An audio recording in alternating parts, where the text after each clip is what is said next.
Hi friends, welcome back to our channel Village Gossip Kitchen. Friends, இன்னைக்கு நம்மளோட 30 days live weight loss challenge டே வந்து 5 ஆயிடுச்சு. டே 5 அன்னைக்கு என்னோட weight வந்து 77.800 இருக்கேன். சரியான ஃபீவர். இன்னைக்கு வீடியோ அப்லோட் பண்ண முடியுமா முடியாதுன்னு ரொம்ப யோசிச்சுட்டு இருந்தேன். கடைசியாக இப்போ வந்து வீடியோ எடிட் பண்ணிகிட்ருக்கேன்.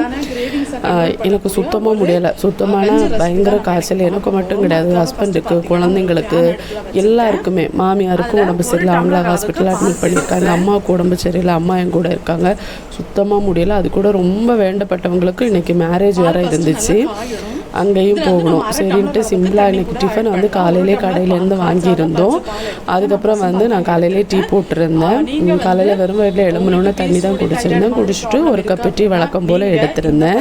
வீடியோ கூட இன்றைக்கி சரியாக ஷூட் பண்ணல. இது கூட பழைய வீடியோ தான். இதுக்கப்புறம் வர்றது மட்டும்தான் இன்றைக்கான வீடியோ. நான் இன்றைக்கி காலை உணவுக்கு ஒரு பீஸ் தான் பப்பாயா சாப்பிட்ருந்தேன். எனக்கு சுத்தமாக சாப்பிடவும் முடியலை, ரொம்ப முடியலை. ஃபங்க்ஷனுக்கு வேறு போகணும். வீட்லேயும் பெருசாக இன்றைக்கி எதுவுமே சமைக்கலை. காலையில் டிஃபன் வந்து ஹோட்டல்லே முடிச்சிட்டோம். ஹோட்டல்லேருந்து வாங்கிட்டு வந்தாங்க. சுத்தமாக முடியலை, எழும்புறதுக்கும் முடியலை. நான் சிம்பிளாக வந்து சாம்பார் வச்சுட்டு மீன் குழம்பும் வச்சு சோறும் வடிச்சிட்டேன். ஏன்னா அம்மாவுக்கும் அப்பாவுக்கும் மட்டும்தான் மத்தியானத்துக்கு சாப்பாடு. நாங்கள் வந்து கல்யாண வீட்டிலே சாப்பிட்டுடுவோம் அப்படிங்கிறனால சிம்பிளாக மீன் குழம்பும் வச்சு அதுக்கப்புறம் வந்து சாம்பாரும் சோறும் வடித்து முடிச்சிட்டேன். அது எதுவுமே வீடியோ ஷூட் பண்ண முடியலை. ஏன்னா எனக்கு எழும்பவும் முடியலை, ஒன்றும் பண்ணவும் முடியலை. ரொம்ப முடியாமல் இருந்துச்சு. எனக்கும் மட்டும் கிடையாது, வீட்டில் எல்லாருக்குமே முடியாமல் இருக்குது.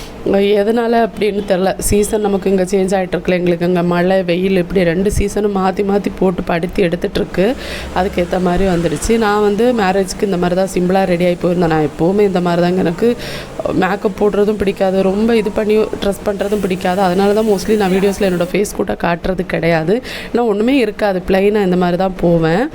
அப்புறம் வந்து கோவில் வச்சு தான் இன்றைக்கி கல்யாணம். அங்கே போயிருந்தோம். இது வந்து சாத்தங்கூடு அப்படிங்கிற இடத்துல ஒரு விஷ்ணு கோயில் இருக்குது, அங்கே வச்சு தான் கல்யாணம். ரொம்ப வேண்டப்பட்டவங்க, இல்லைனா கண்டிப்பாக நான் அவாய்ட் பண்ணியிருப்பேன், நான் போயிருக்க மாட்டேன். ரொம்ப வேண்டப்பட்டவங்க, போகாமல் இருக்க முடியாது. நமக்கு உடம்பு சரியில்லைன்னா கூட அவங்க கல்யாணத்துக்கு போகணுன்னா அப்புறம் அவங்க கேட்குற கேள்விக்கு பதில் சொல்ல முடியாது இல்லையா. கல்யாணம் முடிச்சுட்டு அப்படியே வந்து அங்கே சாப்பாடையும் முடிச்சிருந்தேன். கொஞ்சமாக தான் சோறு சாப்பிட்டேன். ஏற்கனவே இன்றைக்கி காலையில் வெயிட் வேறு கொஞ்சம் அதிகமாக காட்டிச்சா, சோறு சாப்பிடக்கூட ரொம்ப பயமாக இருந்துச்சு. இருந்தாலும் பரவாயில்ல, ஃபங்க்ஷன் வந்துட்டு எப்படி சாப்பிடாமல் போகிறது அப்படின்ட்டு கொஞ்சம் சோறு சாப்பிட்ருந்தேன். பொதுவாக குமரி மாவட்டத்தை பொறுத்த வரைக்கும் நிறைய பொரியலெல்லாம் இருக்கும். அவங்கவுங்க வசதிக்கு ஏற்ற மாதிரி நிறைய பொரியல் கூட்டெல்லாம் வைப்பாங்க.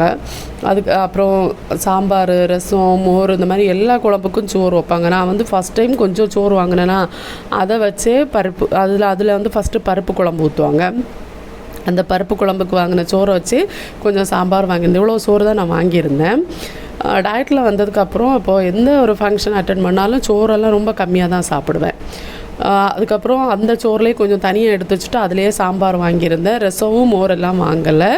அடுத்து வந்து பாயசம் மட்டும் ரொம்ப ஆசையாக இருந்துச்சு. கல்யாண வீட்டில் வந்து பாயசம் சாப்பிட்லன்னா எப்படி, அடை பாயசம் அதில் கொஞ்சம் வாங்கியிருந்தேன். ஸ்வீட்டெல்லாம் சாப்பிட்ருக்கனால டின்னர் வந்து ஒரே ஒரு கொய்யாவோடு நிறுத்திட்டேன். ஒரு 5 மணி இருக்கிறப்போ முடிச்சுட்டேன். ஒரு கப்பு டீ எடுத்திருந்தேன், இனிப்பு இல்லாமல். உடம்பு வேறு சரியில்லையா, டீயும் இல்லைனா ரொம்ப முடியாமல் ஆகிடும்.